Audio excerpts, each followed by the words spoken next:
In the Empire of Aetherion, a monumental day arrived at Arkenvale Academy, where thousands gathered for the prestigious Gate of Worth trial. The colossal stone coliseum stood proud under the blazing sun, a symbol of history and power. The arena, packed with nobles, scholars, and knights, buzzed with excitement and tension as the elite candidates prepared for their trials. Among them was Raziel, once a noble heir, now an exiled outcast with no conventional powers, cursed by a system that condemned him to villainy. His reputation preceded him, yet he stood unnoticed, cloaked in mystery and defiance. As the trial unfolded, he faced deadly threats, including a golden knight whose attack almost cost him his life, only for his survival to be ensured by unexpected intervention from the Saintess and the Academy's authorities. Though seemingly weak, Raziel's calm demeanor hid his true strength, an intelligence and arrogance that could manipulate fate itself. With the Gate of Worth opening before him, the trial was more than a test of survival. It was a stage for him to prove that strength and authority were no match for his cunning and ambition. The commoners kept their distance, yet their eyes burned with ambition, more intense than that of any noble. There was hunger in their gaze, mixed with a dark, ominous aura, as though they had already accepted that they might never return from this trial. Nobles and high-ranking candidates whispered among themselves. Did you hear? The heirs of the top 4 families are joining the academy this year too. Are you completely senseless? Who doesn't know that? Is this even a question? One noble scoffed, only to be silenced by another of higher rank. No, it's 3 duke houses, you fool. The Violin heiress is already well into her 4th year. They all turned their eyes upward, toward the stands above, packed with nobles, watching like spectators. Below, the crowd below gazed up nervously. High above, built into the stone walls of the arena, were 5 grand viewing chambers, spaced evenly as if their positions had been calculated with great care. The center chamber was the largest, radiating higher status and respect. The 5 chambers, visible for all to see, were dedicated to the 4 duke families. The highest, subtly elevated above the others, belonged to the royal family. Royal guards stood like statues, silent and unwavering, exuding an aura of power. Each chamber flew a flag of its house, fluttering in the wind. At the center, the royal house stood proudly, its crest a divine crown and 2 gleaming swords under the sunday surrounding it. The 4 grand duke houses were shrouded in their own splendor. The shifting illusions of Virlon, the scorching heat of Drakenvir, the blooming spirit vines of Fairlith, and the radiant glow of Luminous.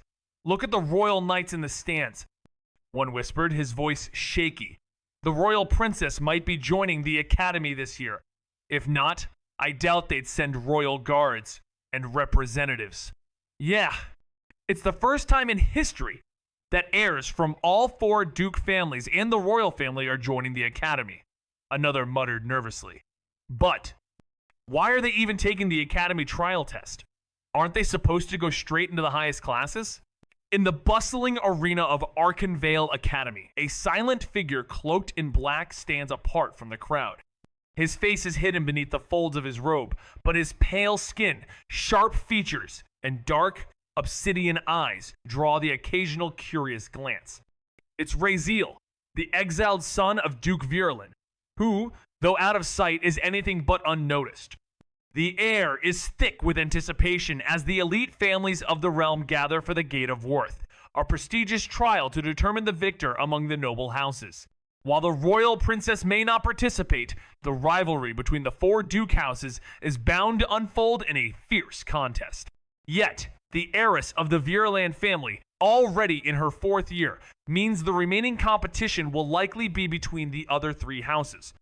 Despite the stakes, Raziel remains unfazed, a quiet observer with a cold, unreadable expression. However, inside, he can't help but scoff at the drama unfolding before him. The event, clearly designed to highlight his presence, feels like the perfect stage for a villain's grand entrance, an entrance only someone like him could make. As the others discuss the competition, Raziel stands alone, preparing to outwit, outlast, and ultimately prove that power and authority are no match for his calculated defiance of fate. Raziel stood, calm but sharp, as a voice echoed in his head, dripping with smug amusement. Look at how many important people are connected to you. Your ex-fiancée, the royal princess, your elder sister, Morelia Violin, who despises you, and of course your eternal enemy, Aaron Drakenveer, who's destined to kill you.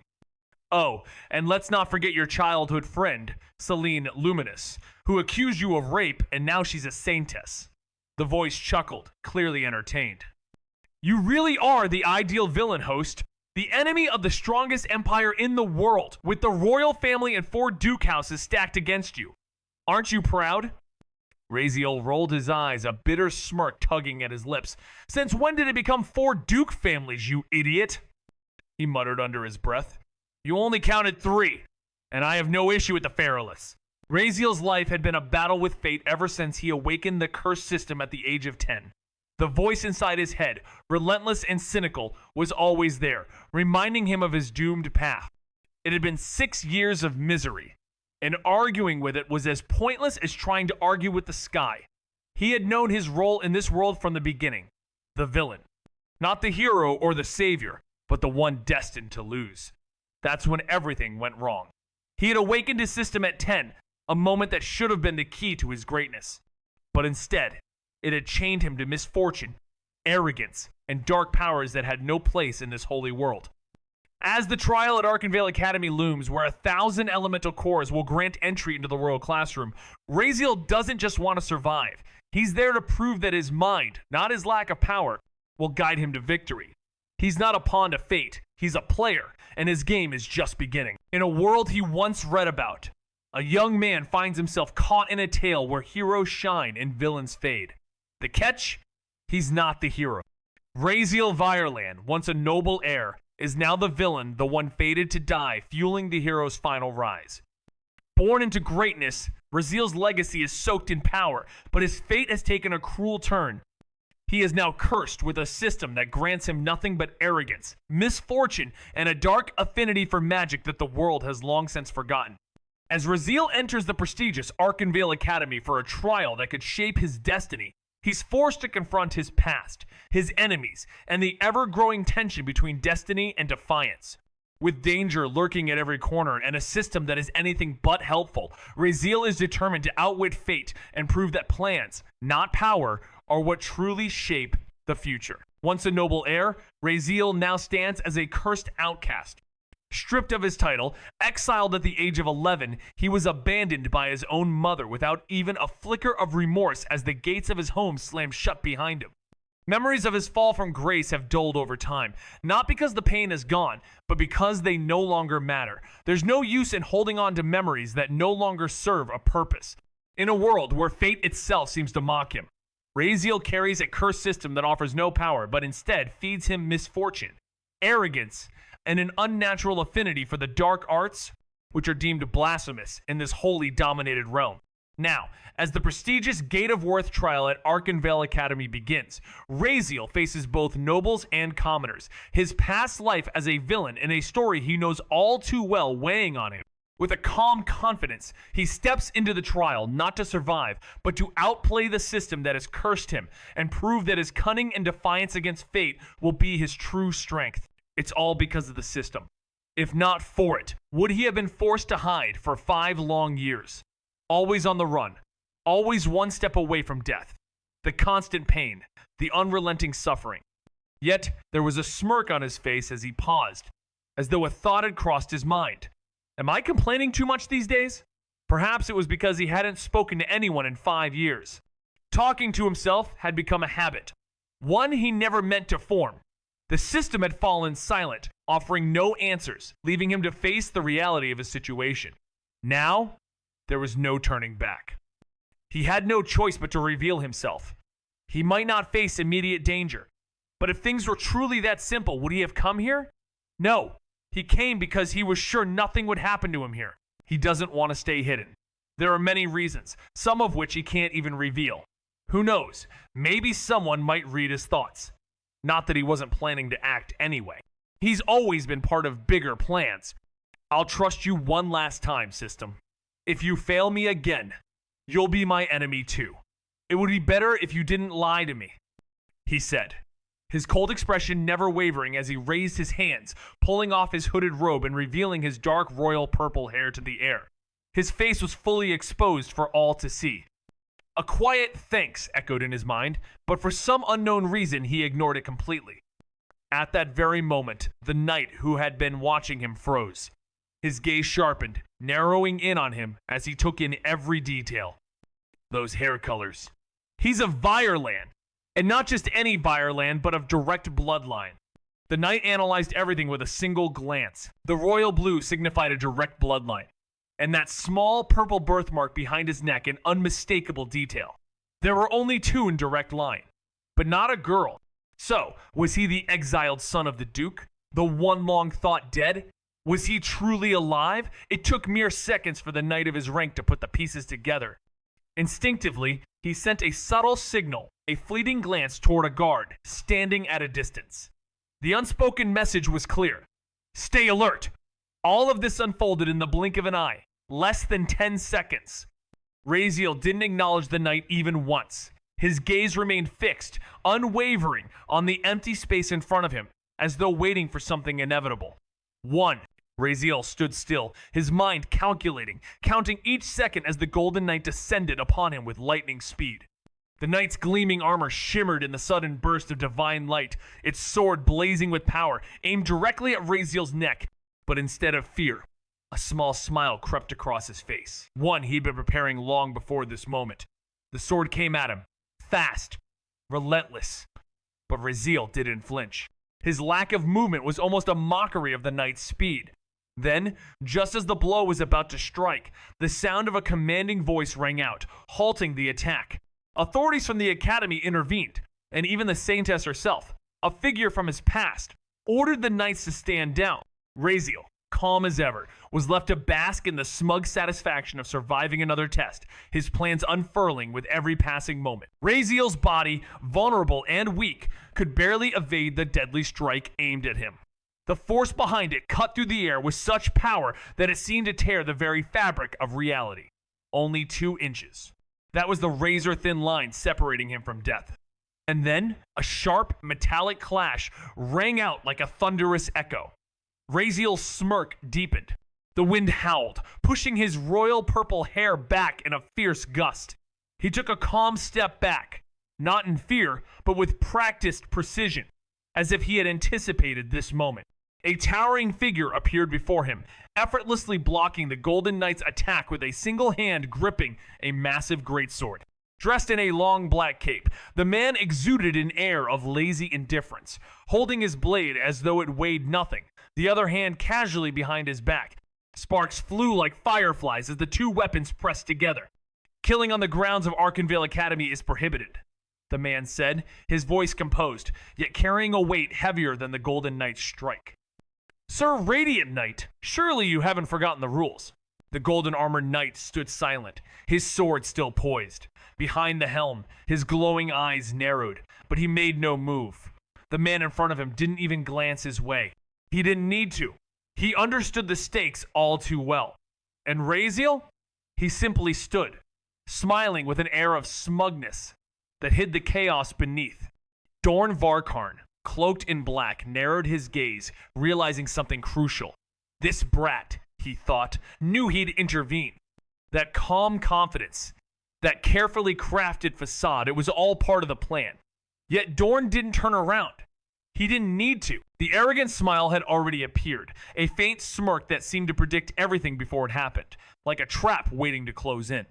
Standing behind him, calm, composed, and exuding confidence, the boy seemed to believe Dorn was there only to protect him from judgment, a personal bodyguard at his service.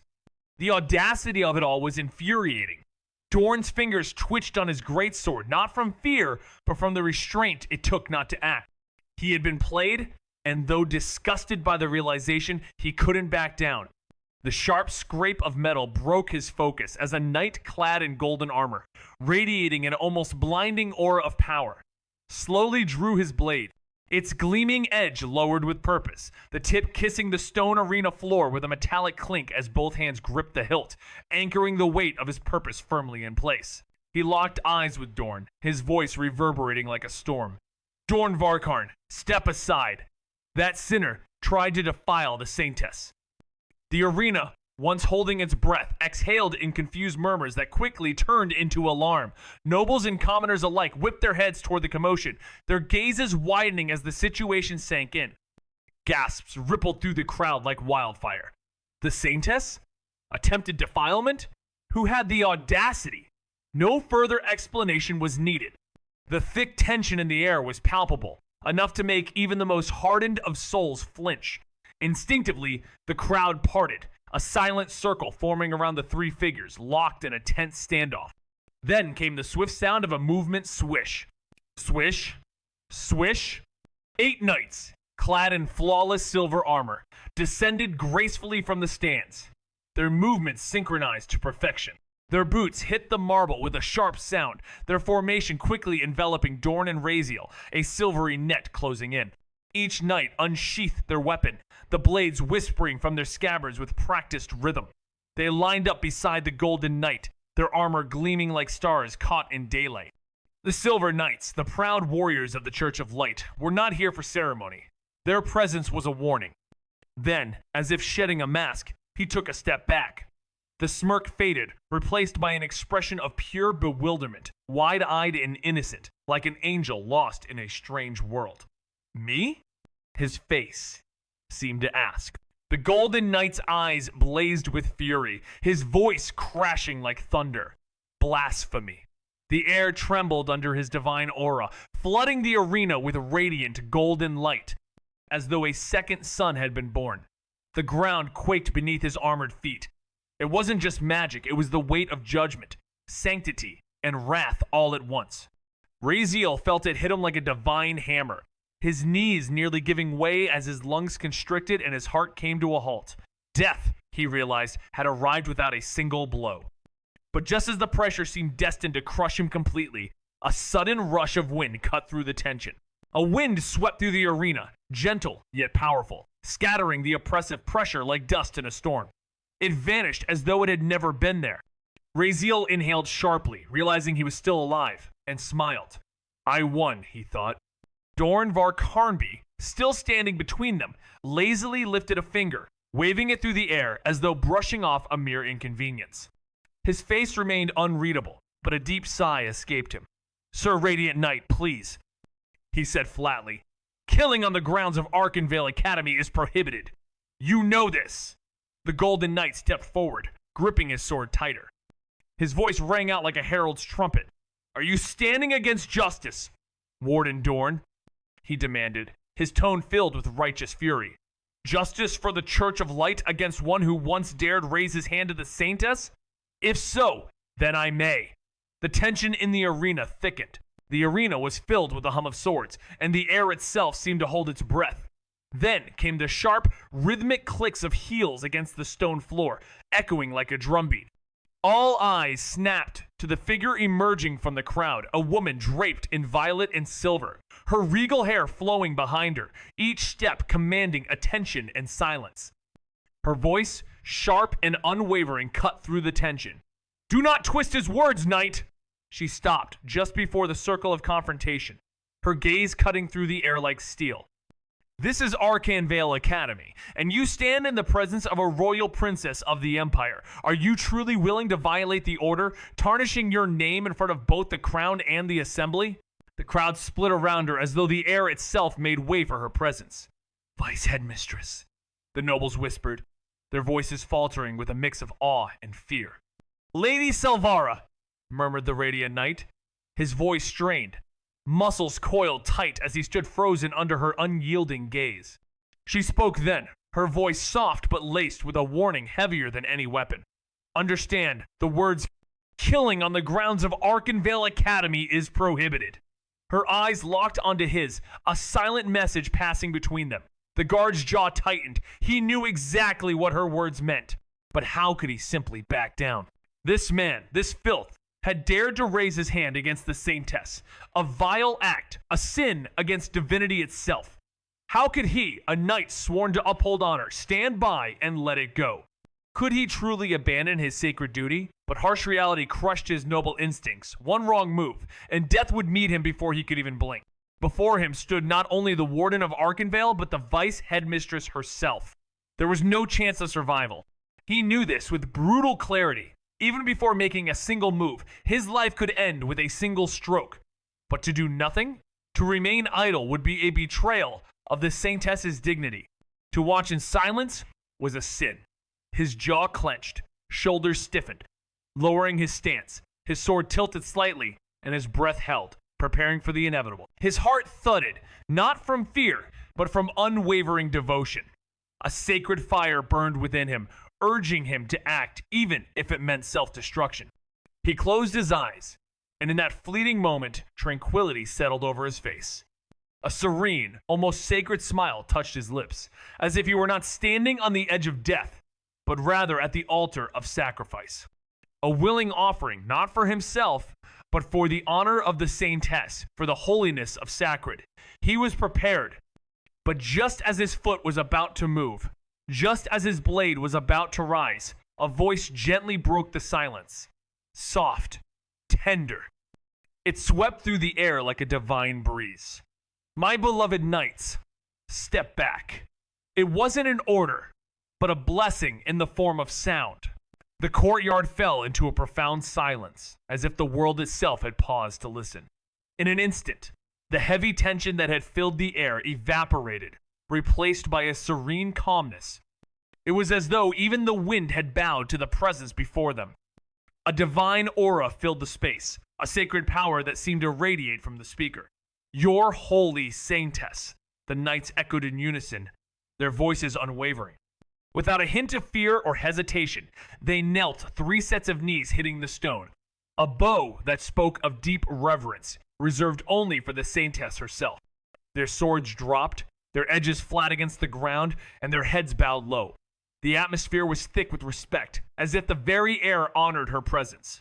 Raziel's system, ever the sarcastic ally, offers a support with a malicious sense of humor, fueling his ambitions with each dark jest. Of course, it quips, your system will truly unlock when you pass through the gates of worth. That's the deal. I swear, may my own manhood be choked if I lie. Raziel pauses, eyeing the absurdity of the statement. With a blink, he retorts, you only have 2 inches. Without missing a beat, the system proudly responds, exactly, who would risk that? The conversation takes a bizarre turn as Raziel reflects on the strange mix of absurdity and relief building within him. His eyes now focus on the daunting archway ahead, the beginning of his most critical trial yet. Raziel didn't respond right away. He let the silence hang heavy in the air as his gaze drifted down to the grand stone floor beneath him, the place where his blood could have written history. I trust my plans, Villy. His voice was quiet, just loud enough for him and the system to hear. And if you can't bet your life on your own plans, then they were never worth calling plans in the first place. There was no arrogance in his tone, just unshakable confidence wrapped in steel, a certainty that left no room for doubt. And with that, he smiled, not a grin, not an expression of relief, but a smile that spoke of something far deeper, something far more dangerous. It was the smile of a man who knew he had already won, even before the first move was made. Wrapped in arrogance, fueled by unshakable certainty, Raziel's obsidian eyes flickered with a defiance so potent, it felt almost sacrilegious. Villy, with a dramatic mutter, couldn't help but mock, yes, whatever. But I must say, host, you truly have the talent of a villain. It's like watching a crow walk into a cathedral and have the priests pray to it. Raziel's amusement barely flickered as his eyes narrowed, but his voice sharpened with a warning.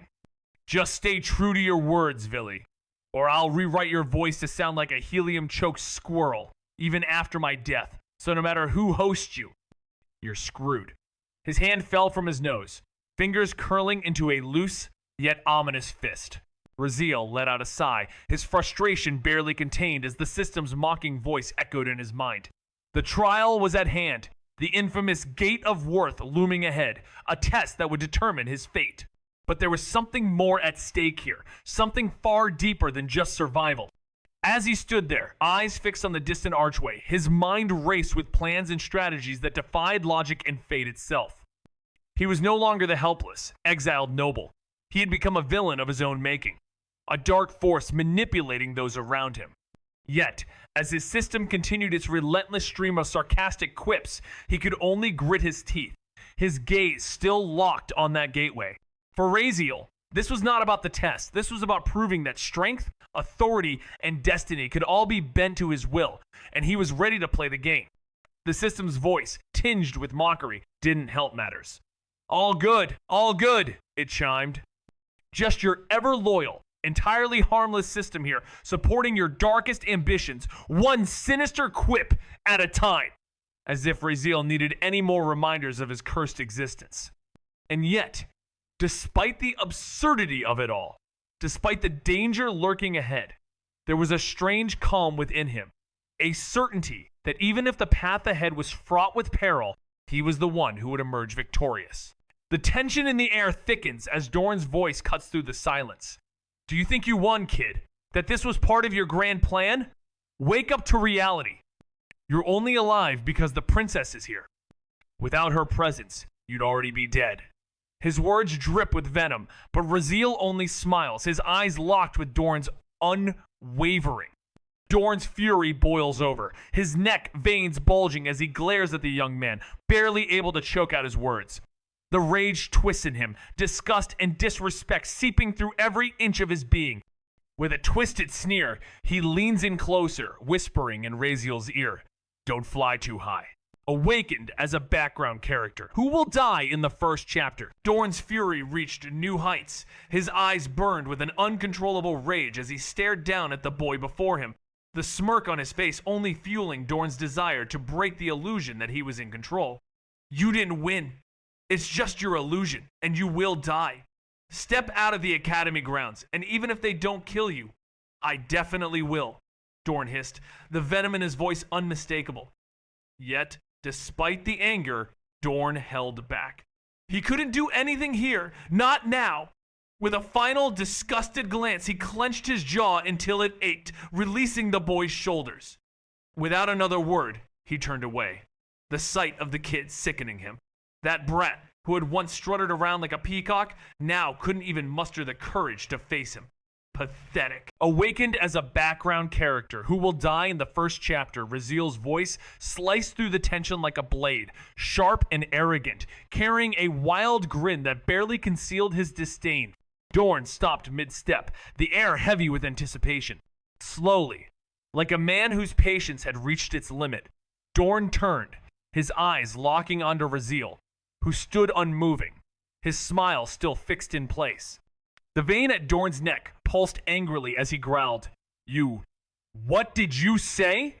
Raziel's eyes, dark and void of fear, met his without a flicker of hesitation. Even if I did, you wouldn't dare. He responded coolly. The words stung. Dorn's fury erupted, his aura flaring violently, but Raziel remained unfazed. With eyes narrowing, Dorn's face twisted in contempt as the simmering rage between them reached its boiling point. You no longer carry the name of Violin, the voice hissed, venom laced in every syllable. Your arrogance disgusts me. He stepped closer, eyes burning with contempt, as if Raziel was nothing more than dirt beneath his boots. I don't even sense a flicker of aura from you. No mana, no contract, no sharpness in your stance. You're not even a swordsman. So tell me, what right do you have to stand there, smiling like that? On what basis do you wear such arrogance? His disdain deepened, as though the very air around Raziel was poison. Disgraceful, weak, but the worst of it? Arrogance. Especially from someone with no abilities to back it up. He leaned in, his voice dropping to a deadly whisper, thick with intent to kill. Don't die inside the gates of Worth, because I want to kill you myself now. You detritus of awful. The words were sharp, venomous, and cold as he uttered them, turning his back with a finality that spoke volumes. He was done, unwilling to sacrifice his own sanity for the drama. As he walked away, his thoughts were drowned out by a reminder from the system. Ahem, host, this time you've really overdone it. Please, even if you've unlocked that function, there's no way you'll survive in your current state. Control yourself. Believe me, I can't handle another host. My soul is bound to you, remember? Raziel, however, heard it all, but remained silent, lost in his thoughts, the weight of his fate pressing down on him. His gaze stayed locked on Dorn's back as the man walked away. Raziel knew that if Dorn had wanted to kill him, even the slightest move from him could have been his end. Challenging him wasn't bravery, it was a death sentence. But that's the whole point, isn't it? The thrill, the game. You wouldn't understand, he thought with a smirk creeping on his lips. And remind me, when was the last time I trusted you? My plans are the only thing I trust. He whispered this to himself, as though amused by the thought. He hadn't done anything wrong. It wasn't his fault that Dorn had decided to pick a fight, despite knowing he stood no chance. Weakness didn't change the outcome. Raziel always had a plan. Ridiculous, came the sharp, almost dismissive reply. What was that quote again? Swords and magic are worthless in front of a villain's plan. The system didn't respond, not even a sarcastic beep. Over at the stone courtyard, the vice headmistress, Selvara, stood with arms crossed, watching Dorn approach. A small, amused smile played at her lips, though her eyes gleamed with something sharper. Did you feel used? She asked, her voice smooth but carrying an edge. Dorn's reply was colder than the stone beneath his feet. Number, I think he thinks he used everyone. His words weren't spoken aloud, but were carried through the mana link, silent but clear. He despised the way people who didn't deserve it were misunderstood and falsely elevated. Selvara's voice cut through the silence again, calm and cryptic, though her lips remained still. Even without the Virelon name, the blood runs deep in him. The blood of monsters, of tacticians, and his is among the purest. Dorn said nothing more. To him, worth was measured by strength and ability, not words or arrogance. After all, words were as light as air. A plateau of them was still just wind. As for the one they spoke of, he remained in the corner, silently shedding his dark robe. He no longer had to hide his face. The whole arena had recognized him. He cursed his luck as a fresh set of black, stylish clothes materialized around him. Raziel stood silently, his dark robe slowly peeling off him as the arena's gaze fell upon him. He no longer had to hide. His identity was known, his fate sealed by the whispers of the crowd. He cursed his luck under his breath as his attire shifted into something sleek and black, as if mocking his own helplessness. He despised the thought of others misjudging him, especially when those undeserving were placed on a pedestal. As the voice of Selvara whispered in his mind, cryptic and calm, she reminded him that, despite shedding the name of Viralan, the blood of monsters and tacticians ran deep within him. But to Raziel, worth wasn't defined by lineage or talk, it was about strength, the one thing he lacked but fiercely desired. To him, words were nothing more than fleeting winds, easily forgotten. He had plans, though, and the Gate of Worth was his stage. A test of survival, yes, but also a chance to prove that manipulation, intellect, and defiance against fate were far more potent than any power or title. They exuded elegance and nobility, but not in the way other nobles did. Their style stood out, almost foreign, like it came from an entirely different culture. And why wouldn't it be? The dark black tuxedo, complete with a long blazer, made him seem effortlessly sophisticated and refined, yet it wasn't even from this world. It came from Raziel's past life, recreated in this new realm.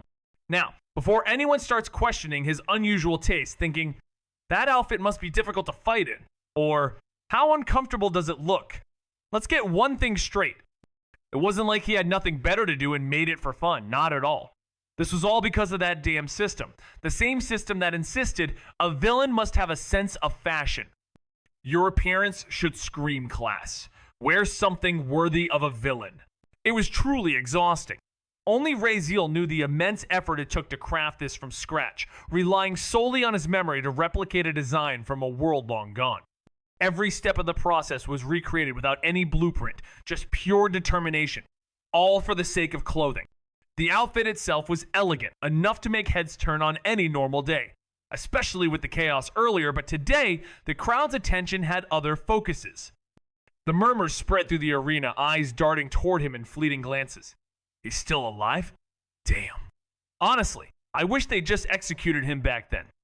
But I guess being the Duke's son means some privileges. Even if you're caught in the act, you walk free, the whispers continued, casting shadows on Raziel despite the nobility that protected him. Despite the whispers surrounding him, Raziel's reputation as the most despised figure in the Empire was well known. His name was enough to send chills down the spines of mothers, warning their children, "Sleep, or disgusting Raziel will come for you." It was said that the Vireland family had paid a hefty price, though no one knew the full details. The one stroke of luck Raziel had was that Miss Luminous hadn't yet been chosen as the Saintess. Had she been, the wrath of the Church of Light would have forced even his family to bow. As murmurs filled the air, Raziel stood there, calm and collected, knowing well that his fate was sealed in a way no one could anticipate. His survival was in question, yet somehow, against all odds, he was still alive. How? No one could say. But one thing was certain, he was no longer the man he once was.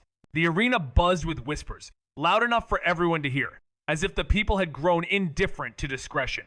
Their voices, though masked as hushed tones, were clear and cutting. It seemed as if they no longer cared to hide their intentions. Suddenly, a commanding voice rang out, sharp and thunderous, manipulating both sound and air, echoing through the space. Every whisper died instantly. All eyes were drawn to the center of the arena. A small, white marble platform rose, and atop it stood the headmistress. Her presence was like a statue of authority, silent yet immense. She stood tall, her silver uniform shimmering as if the light itself dared not surpass her brilliance. Beneath her, the dais pulsed with ancient, binding runes.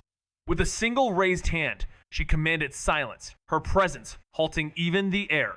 The crowd, still buzzing with hushed whispers and sneaky glances, had begun to lose their sense of discretion. Despite their attempts to act covert, the noise reached ears far and wide, as though they had stopped caring about being discreet. Then, a voice cut through the chaos, sharp, commanding, and impossible to ignore. It was as if the air itself had been twisted to carry it louder, sharper. "Attention, please!" The sound reverberated, overwhelming the arena, silencing everyone. Nobles, commoners, even those seated high above, all turned their gaze to the center of the arena. A marble platform emerged from the ground, smooth and pristine. Atop it stood the headmistress, her presence instantly quelling the storm of whispers. Tall and statuesque, her silver uniform shimmered like a beacon. Beneath her feet, the ancient runes of the dais pulsed with a quiet, yet absolute power. With a single raised hand, the air thickened, the silence absolute, as if she had commanded the world itself to hold its breath. Her voice cut through the arena, not loud, but heavy with authority, sinking deep into every listener's bones. "Welcome," she continued, unfazed by the tension swirling around them, her tone unwavering. "You all stand here today as participants in the Academy entrance trial. You have been watched, measured, assessed, and now, you are here not by chance, but by consequence." She ignored the chaos that had just unfolded, brushing it aside as if it held no weight, no relevance to the moment at hand. The crowd fell silent, the hushed murmurs of the arena fading into nothing, as the weight of her presence demanded their attention. Right then, her words were the only thing that mattered. Her gaze swept over the gathering, unyielding and sharp. With unyielding resolve, the gatekeeper addressed the assembly, her words piercing the silence. "This is the gate of trials.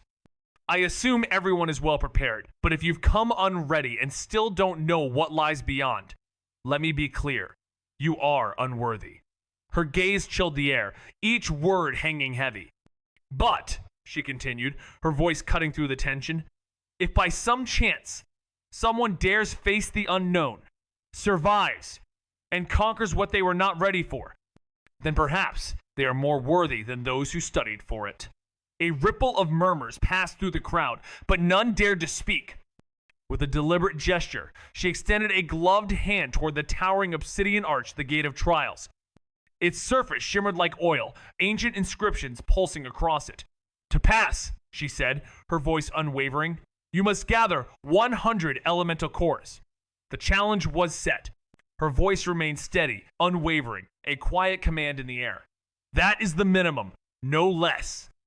Do that, and the gates of the Academy will open to you." She paused for effect, letting her words sink in.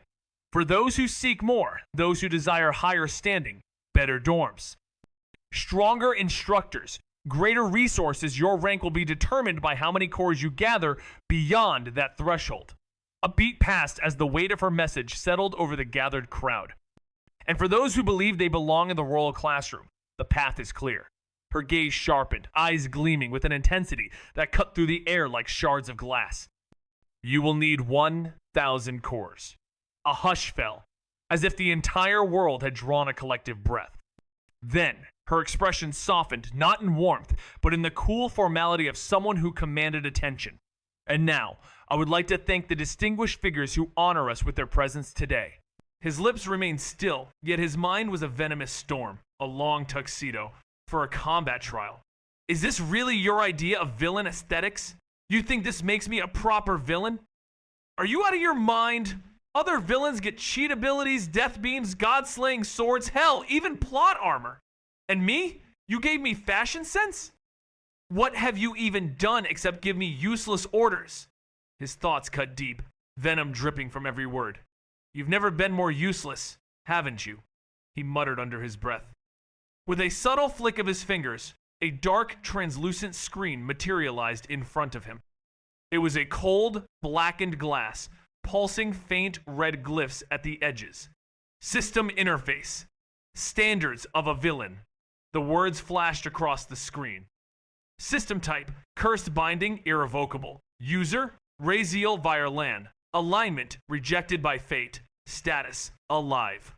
Unfortunately, the screen continued. Description. You were never meant to be the hero. The world itself despises your existence. Light repels you. Raziel's thoughts seethed with venom, his mind spiraling as he glared at his reflection. A tuxedo? In a combat trial? He sneered inwardly. Is this your idea of villain aesthetics? Do you really think this makes me look like a proper villain? Other villains get cheat skills, death beams, god-slaying swords, hell, even plot armor. And what do I get? Fashion sense? What exactly do you even do besides giving useless orders? His frustration simmered as he flicked his fingers, summoning a dark, translucent screen, cold and blackened with faint red glyphs pulsing around the edges. The screen crackled, revealing the words, System Interface, Standards of a Villain. The details appeared, confirming his cursed fate. Cursed binding, irrevocable, an existence rejected by fate, alive but despised by the world, light repelling him. Fate resists you, and yet you endure. You are the anomaly, the flaw in the grand design, a thorn in the wheel of destiny. Rejected by the heavens, yet embraced by the shadows. The more the world despises you, the stronger you become. It will hunt you relentlessly until your final breath, and it will loathe you. Oh, it will never relent. For your enemy is not a person, it is the world itself. Expect misfortune, the kind that borders on absurdity, slipping on a banana peel only to land in lava or a shark's mouth. Or maybe both. Call it bad luck if you wish. In a world where light and purity reign supreme, a cursed being named Raziel stands defiant. His system grants him nothing but arrogance and a unique affinity for the darkness. He is forever banned from wielding any light-based powers, his very presence evoking a primal hatred from all who follow the light. However, in the shadows, he finds kinship with cursed dark energies, absorbing their forbidden might. His pride, unyielding and insufferable, forces him to respond to any challenge with unrelenting dominance. But as Raziel steps into the Gate of Worth trial, a brutal test of survival where only the strongest prevail, his true aim becomes clear. It's not just survival he seeks, it's a chance to prove that wit and manipulation can outsmart fate itself. Fate resists you, and yet you endure. You are the anomaly, the flaw in the grand design, a thorn in the wheel of destiny. Rejected by the heavens, yet embraced by the shadows. The more the world despises you, the stronger you become. It will hunt you relentlessly until your final breath, and it will loathe you. Oh, it will never relent. For your enemy is not a person, it is the world itself. Expect misfortune, the kind that borders on absurdity, slipping on a banana peel only to land in lava or a shark's mouth. Or maybe both. Call it bad luck if you wish. In this world, everything is pure, shining with holy light, untouched by shadows or curses. There is no room for darkness, no place for the sinister forces Raziel is familiar with from his past life as a villain in a world he once knew. In this realm, light reigns supreme, and darkness is just a myth, a joke at best. But here, Raziel finds himself trapped with a cursed system, one that offers nothing of value, no power, no curses to wield, nothing but arrogance and misfortune. Despite his disadvantage, he faces the trials ahead with the same smug confidence, though his true intentions are far more complex. His system might be worthless, but he's determined to outwit destiny, manipulation, and power. As he prepares for a new skill, a voice taunts him, calling his complaints petty, urging him to grow up. But Raziel knows better. This trial is not just about survival. It's about proving that his plans, his defiance against fate, will win the day. Raziel's mind echoed with the system's voice, dripping with disdain, as if it knew him inside out, though in truth it couldn't. It yearned to, but it couldn't. His frustration cut through the air, his curse halting mid-sentence as he muttered, "I just wish that function were actually useful after 5 years of endless boasting." The only reason he hadn't turned its voice into something unbearable, like a cheesy romantic tone or a cute, childish one, or switched the dreary interface to something sickeningly sweet with pastel colors and rainbows, was that he was holding back. The system trembled under the force of his irritation, the code shaking violently with every harsh word he spoke.